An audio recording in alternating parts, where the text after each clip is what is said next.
মন ভাল নাথাকিলে একোৱে ভাল নালাগে। একেবাৰে বেয়া আৰু আপোনালোকক কি ক'ম, মোৰ মনটো একেবাৰে বেয়া। যেতিয়া এজনী ছোৱালীৰ হাতত দেউতাক ঢুকাই, হাতত শুই শুই দেউতাক গুচি গৈছে, মোৰ মানে বহুত দুখ লাগিছে। আৰু ভাবিছিলোঁ আৰু সেইখিনি সময়ত মোক যেন দেউতা নাপায়, কিন্তু সেইখিনি সময়তে দেউতা মোক ওচৰত পালে আৰু মই দেউতাক একেবাৰে ওচৰত পালোঁ। দেউতাৰ 24 ঘণ্টা মই দেউতাৰ লগত থাকিলোঁ। দেউতাৰ একো কথাই মই পাহৰিব পৰা নাই। সেইটো কাৰণে মোৰ একেবাৰে মনটো বেয়া, মন ভাঙি গৈছে। এনেকুৱা লাগিছে যেন পৃথিৱীত আৰু কোনোৱে নাই। যদি আমাক লৈ যাবলগীয়াই আছিলে, আমাক জন্ম দিলে, জনম ল'লোঁ কিয়, আমি দুনীয়াত আহিলোঁ কিয়, তেনেকুৱা বুলি ভাবিছোঁ। আৰু মই যিয়ে নহওক, মোৰো ল'ৰা ছোৱালী আছে, সেইপিনি ভাবি থাকিলেও নহ'ব, নাভাবোঁ বুলি ভাবিলেও নহয়। আকৌ ভাবনিটো আহিয়ে যায়, অট'মেটিকলি আহি যায়। একেবাৰে খাব মন নাই, শুব মন নাই, কাম কৰিব মন নাই, একোতো মনেই নালাগে আৰু একো ভালেই নালাগে। সেয়েহে ভাবিছোঁ, ছোৱালীজনীও ক'লে অকণমান মোবাইলটো লৈ বহা, এনে ভিডিঅ'বিলাক চাই চাই গৈ আছোঁ, স্ক্ৰল কৰি কৰি গৈ আছোঁ, একোতে মন নবহে, একো ভালেই নালাগে। এতিয়া সময় লাগিব। আমাৰ যিহেতু এটা চাদমাত আছোঁ বুলি কৈছোঁ ন, চাদমা লাগিছে আমাৰ। দেউতাক হঠাৎ আমি হেৰুৱাই দিলোঁ। আমি যিমান পাৰোঁ চেষ্টা কৰি গৈ আছিলোঁ। আৰু সকলোকে মই কওঁ, পানী খাব, পানীৰ কাৰণে কিডনী প্ৰব্লেম বহুত হয়। মোৰ দেউতাই মেইনলি পানী বেছি খোৱা নাছিলে। দেউতা যিহেতু ব্যৱসায় কৰিছিলে, ওলাই যায় ৰাতিপুৱাই, দেউতা নিজে স্বীকাৰ কৰিছে আমাৰ ওচৰত লাষ্টত যে মই পানীৰ অসুবিধা পাইছিলোঁ। মই ৰাস্তাই ঘাটে, দেউতাই পানী খাব খুব বেয়া পাইছিলে।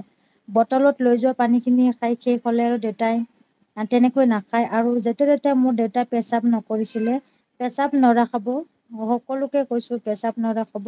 দেউতাৰ যিখিনি হৈ গ'ল সেইখিনি মই সকলোকে কৈছোঁ। নিজে সকলোৱে নিজৰ দেহাটো যত্ন ল'ব। এতিয়া বিশেষকৈ বৃদ্ধ মানুহসকলৰ পুতুককে কিডনীত ইনফেকশ্যন হৈ যায়। যিখিনি পানী খাব লাগে তেওঁলোকে সেইখিনি পানী নাখায়। সেইটো কাৰণে কৈছোঁ আৰু পানী খুব খাব লাগে। ৰাতিপুৱা শুই উঠিয়ে পানী খাব লাগে। নিজৰ ৰুটিনখন নিজে বনাই ৰাখিব লাগে। আমাৰ দেউতা বহুত ভুল কৰি দিলে। আৰু একেবাৰে শেষত গম পালে দেউতাৰ যে গোটেই পাথৰ হৈ আছে কিডনীত। এটা কিডনী অলৰেডি একদম বেয়া হৈ গৈছিলে, ডেমেজ হৈ গৈছিলে, আৰু এটা ভালে আছিলে, 50% ভালে আছিলে। আৰু আমি চেষ্টা কৰি আছিলোঁ সেইখিনি ভাল কৰাৰ কাৰণে, কিন্তু নোৱাৰিলোঁ।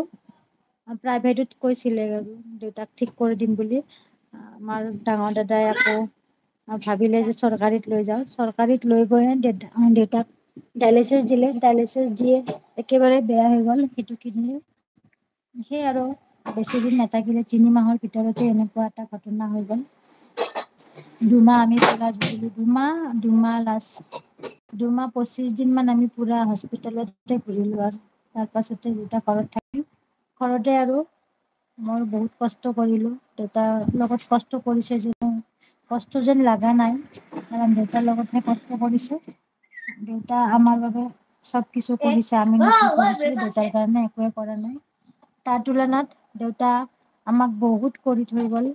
আমি একোৱে কৰিব নোৱাৰিলোঁ দেউতাৰ কাৰণে। সেইখিনি কষ্ট একোৱে নহয়, আৰু কষ্ট কৰিব লাগিছিলে দেউতা মাৰ কাৰণে। আমি যিসকলৰ দেউতা আছে সেইসকলক কৈছোঁ, খুব মৰম কৰিব, শুশ্ৰূষা কৰিব, ছাপোৰ্ট কৰিব।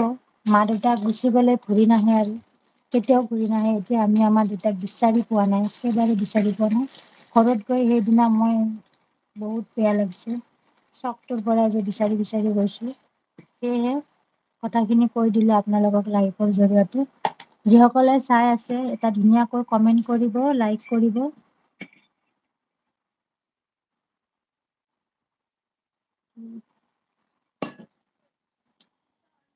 লাইক এটা কৰি দিব যিসকলে চাইও আছে মোৰ লাইভ ভিডিঅ'টো।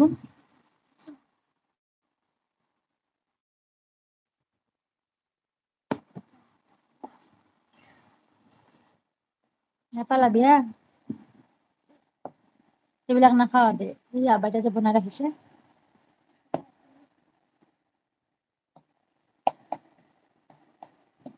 এই বনাই ৰাখাতো বনাবো। কি বলেছে আৰেকটা